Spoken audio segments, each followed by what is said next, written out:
Good morning dear students. मैं doctor Rohit Kumar, assistant professor history, BRM college Munger. History honours part third के students के लिए एक महत्वपूर्ण टॉपिक है प्लासी का युद्ध, द बैटल ऑफ प्लासी। परीक्षा में इससे प्रश्न पूछे जा सकते हैं। प्लासी के युद्ध के कारण, स्वरूप और परिणाम पर प्रकाश डालें। इस पर एक लेक्चर है। प्लासी का युद्ध भारतीय इतिहास में महत्वपूर्ण स्थान रखता है क्योंकि इस युद्ध ने भारतीय इतिहास की धारा को बदल दिया। प्लासी का युद्ध बंगाल के नवाब सिराजुद्दौला और ईस्ट इंडिया कंपनी के संघर्ष का परिणाम था। इस युद्ध के परिणाम अत्यंत महत्वपूर्ण तथा स्थायी निकले। इस युद्ध ने बंगाल में ब्रिटिश सत्ता की स्थापना कर डाली।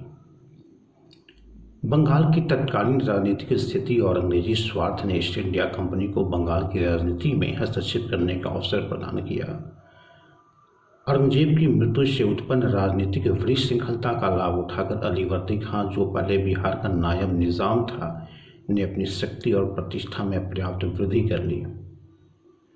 1740 ईस्वी में उसने बंगाल के तत्कालीन नवाब सरफराज खां को युद्ध में परास्त कर स्वयं बंगाल का नवाब बन गया। उसने तत्कालीन मुगल बादशाह मोहम्मद शाह को धन देकर नवाब की कानूनी मान्यता भी हासिल कर ली। वह एक युग प्रशासक था। उसने यूरोपीय कंपनियों की तुलना मधुमक्खियों से की। वह कहा करता था कि अगर उन्हें न छेड़ा जाए तो वे शहद देंगी और अगर उन्हें छेड़ा जाए तो वो काट काट कर मार डालेंगी। 9 फरवरी 1756 को अलीवर्दी खां की मृत्यु हो गई। उसकी मृत्यु के साथ ही राजगद्दी के लिए षड्यंत्र प्रारंभ हो गए।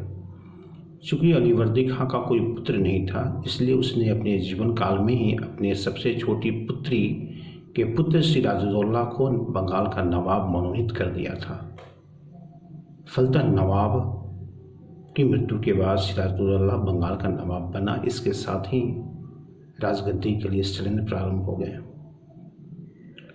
सिराज की मौत से घसीटी बेगम, उसका पुत्र शौकत जंग, जो पूर्णिया का सूबेदार था, उसका दीवान राजवल्लभ इस षड्यंत्र के मुख्य सूत्रधार थे।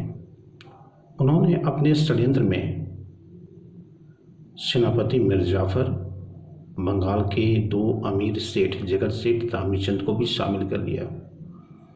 इधर अंग्रेज भी सिराज के विरुद्ध षड्यंत्र में शामिल हो गए क्योंकि उन्हें भी अवसर मिल गया। सिराज इन षड्यंत्रों के प्रति सशंकित हो गया। उसने घसीटी बेगम को गिरफ्तार किया, उसके धन को जब्त कर लिया। इस घटना से भयभीत होकर शौकत जंग ने सिराज के प्रति वफादारी का शपथ दिया, परंतु अंदर ही अंदर वह षड्यंत्र के लिए प्रयासरत होने लगा।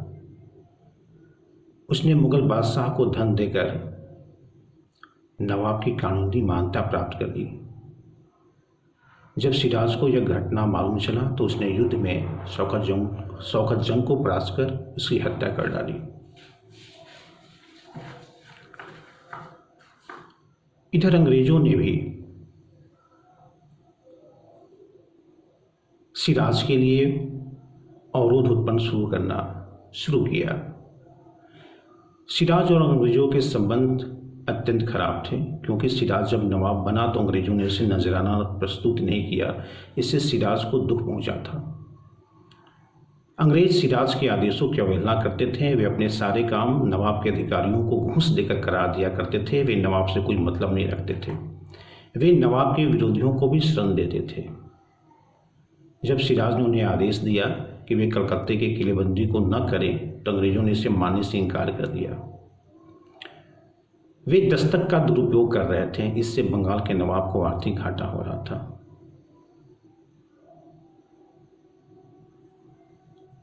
इससे सिराज अत्यंत क्रुद्ध हुआ और उसने अंग्रेजों को सबक सिखाने का निश्चय किया। वह अपनी एक छोटी सी सेना को लेकर अंग्रेजों की मशहूर फैक्ट्री कासिम बाजार पर आक्रमण किया और उसे विजित कर लिया। जून 1756 में उसने फोर्ट विलियम पर आक्रमण किया और उस पर फतह हासिल की। इसी समय एक घटना घटी जिसे इतिहास में काली कोठरी की घटना या ब्लैक होल ट्रेजेडी के नाम से जानी जाती है। फोर्ट विलियम पर अधिकार करने के पश्चात सिराज उसकी जिम्मेदारी अपने एक विश्वस्त अधिकारी मानिकचंद को सौंप दी और वापस मुर्शिदाबाद लौट गया। कहा जाता है कि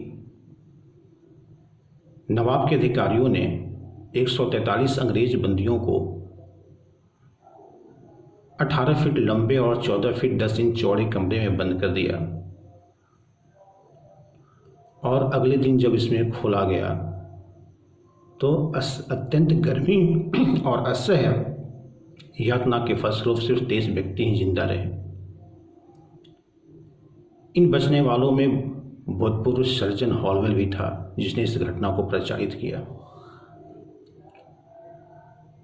हालांकि इस घटना की सत्ता में के इतिहासकारों ने संदेह प्रकट किया है। डॉक्टर सरकार और दत्त कहते हैं कि समकालीन अंग्रेज, डच, फ्रांसीसी और आर्मीनियन रिकॉर्डों में इस घटना के अलग अलग विवरण मिलते हैं। दूसरी तरफ समकालीन भारतीय इतिहास जो फारसी में लिखी गई थी और कलकत्ता काउंसिल के विवरणों में इस घटना का जिक्र नहीं है।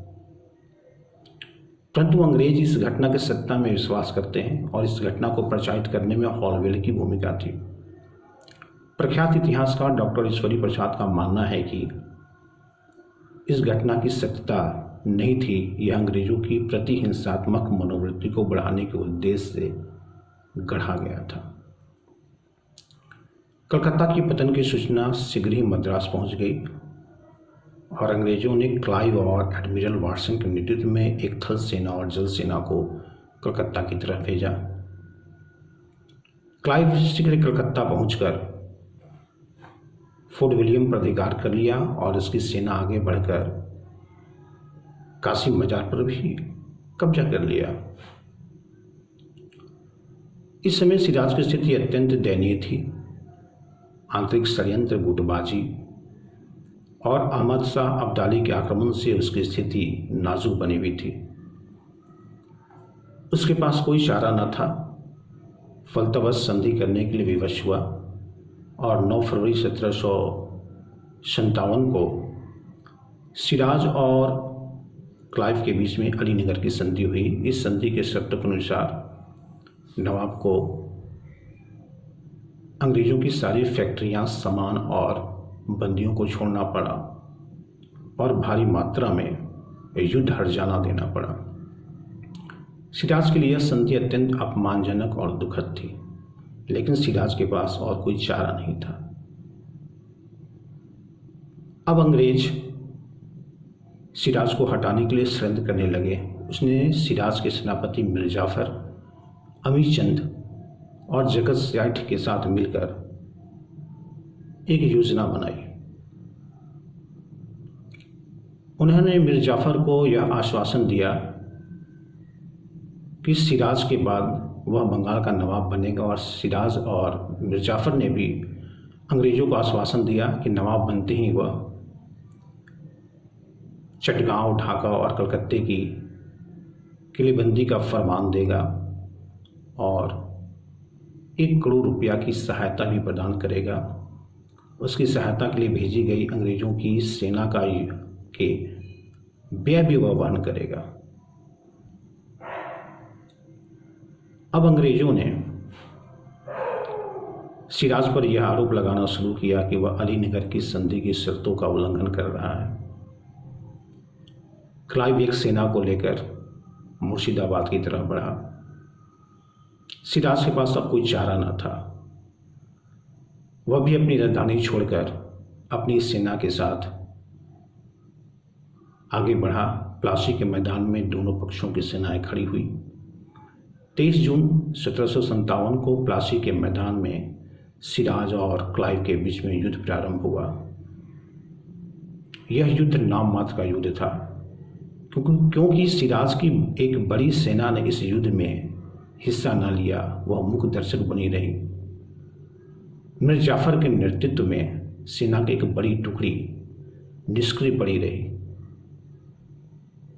देशभक्त मीर बदान और मोहनलाल के नेतृत्व में ही सिराज की एक सैनिक टुकड़ी अंग्रेजों के विरुद्ध लड़ाई लड़ी। इस युद्ध का परिणाम नियति ने पहले ही से तय कर रखा था। सिराज की हार हो गई। सिराज इस युद्ध को बड़ी वीरता और धैर्य के साथ, हिम्मत के साथ लड़ा, किंतु शीघ्र ही पर वह पराजित हो गया और अपनी जान बचाने के लिए अपनी राजधानी मुर्शिदाबाद की तरफ भागा। परंतु मीर जाफर के पुत्र मीरन ने उसका पीछा किया और सिराज की पकड़कर हत्या कर डाली।